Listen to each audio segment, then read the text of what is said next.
नमस्कार दोस्तों। आज की लेक्चर में हम बात करेंगे कॉन्स्टिट्यूएंट असेंबली की सबसे इंपॉर्टेंट और सबसे ज्यादा डिस्कस की जाने वाली कमेटी ड्राफ्टिंग कमेटी के बारे में।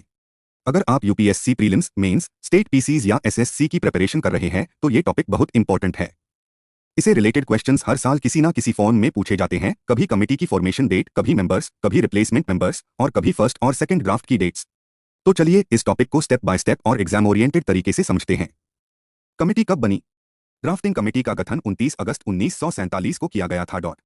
ये डेट बहुत इंपॉर्टेंट है क्योंकि भारत को इंडिपेंडेंस माइल अभी कुछ ही दिन ही थे और कॉन्स्टिट्यूएंट असेंबली ने तुरंत कॉन्स्टिट्यूशन का ड्राफ्ट प्रिपेयर करने के लिए इस कमेटी का गठन कर दिया। अब समझते हैं कमेटी का सबसे इंपॉर्टेंट रोल। कॉन्स्टिट्यूएंट असेंबली में बहुत सारी कमेटीज काम कर रही थी, जैसे union powers committee, union constitution committee, provincial constitution committee, advisory committee और कई अन्य कमेटीज। हर कमेटी अपने सब्जेक्ट से रिलेटेड रिकमेंडेशंस और प्रपोजल्स देती थी। ड्राफ्टिंग कमेटी का काम था इन सभी कमेटीज के प्रपोजल्स को एक साथ लाना, उन्हें लीगल लैंग्वेज में कन्वर्ट करना और भारत के कॉन्स्टिट्यूशन का फाइनल ड्राफ्ट तैयार करना। यानी कॉन्स्टिट्यूशन को प्रैक्टिकल और लीगल डॉक्यूमेंट की शेप देने का काम इसी कमेटी ने किया। कमेटी में कितने मेंबर्स? ड्राफ्टिंग कमेटी में कुल 7 मेंबर्स। एक एक करके उन्हें याद करते हैं। बी आर अंबेडकर चेयरमैन, दे N Gopalaswami Ayyangar, Alladi Krishnaswami Iyer, D R K M. Munshi, Syed Mohammad Saadulla, B L. Mitter, D P. Khaitan. अब यहाँ यूपीएससी का फेवरेट एरिया आता है, रिप्लेसमेंट मेंबर्स। सबसे पहले बी.एल. मीटर ने खराब हेल्थ की वजह से रिजाइन कर दिया। उनकी जगह एन माधवा राव को अपॉइंट किया गया। इसके बाद डी.पी. खैतान का 1948 में देहांत हो गया। उनकी जगह टी. कृष्णमाचारी को कमेटी में शामिल किया गया।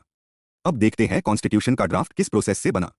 सबसे पहले ड्राफ्टिंग कमेटी ने कॉन्स्टिट्यूएंट असेंबली की सभी कमिटीज की रिपोर्ट्स और रिकमेंडेशंस का डिटेल में स्टडी किया।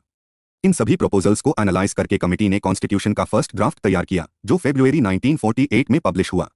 इसके बाद असेंबली ने इस ड्राफ्ट को सिर्फ अपने मेंबर्स तक सीमित नहीं रखा, पूरे देश के लोगों को इस ड्राफ्ट पर अपनी राय देने का मौका दिया गया। लगभग 1 महीने तक पब्लिक से सजेशंस, कमेंट्स और क्रिटिसिज्म्स इनवाइट किए गए।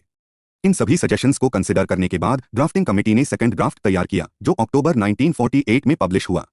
अब आता है एक बहुत इंटरेस्टिंग और एग्जाम ओरिएंटेड फैक्ट। जब हम सोचते हैं कि इतने बड़े देश का कॉन्स्टिट्यूशन लिखना था तो लगता है कि इसमें कई साल लगे होंगे, लेकिन ड्राफ्टिंग कमेटी ने अपना ड्राफ्टिंग वर्क 6 महीने से भी कम समय में कंप्लीट कर दिया। और सबसे सरप्राइजिंग फैक्ट यह है कि पूरे ड्राफ्टिंग प्रोसेस में कमेटी सिर्फ 141 दिन बैठी थी। ये फैक्ट यूपीएससी और स्टेट पीसीज एग्जाम्स में कई बार पूछा जा चुका है।